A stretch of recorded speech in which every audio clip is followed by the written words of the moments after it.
BTG, retenez ce nom car nous sommes sûrement en train d'assister à la naissance d'un nouveau géant du monde bancaire.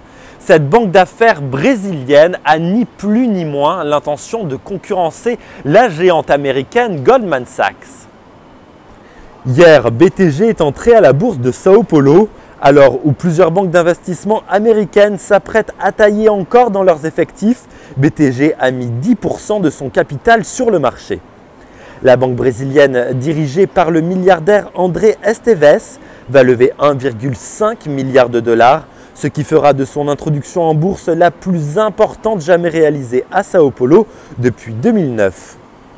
Son prix d'introduction valorise BTG à 15 milliards de dollars, soit 3 fois son actif net, alors que l'indice KBW des banques américaines se traite sur la base d'un multiple de 0,86 et que l'indice Bloomberg des 500 premières banques européennes affiche un price to book encore inférieur à 0,57.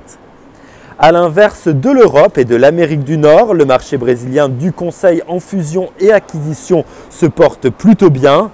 D'après Thomson Reuters, au premier trimestre, il a grimpé de 5,6% à 22 milliards de dollars. En quelques années, BTG est devenue la première banque d'affaires indépendante au Brésil.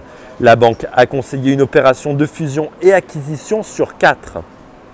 En 2011, son bénéfice net a bondi de 70% à 1,1 milliard de dollars. BTG compte faire encore mieux au cours des prochaines années. Pour ce faire, la banque veut s'ouvrir à l'international. En ligne de mire, l'Amérique du Sud, où la banque étudie des acquisitions au Chili, en Colombie et au Pérou. C'est pour financer cette stratégie de croissance externe que la banque tente l'aventure de la bourse. Son objectif, devenir la première banque d'investissement des pays émergents, et ce d'ici 2020.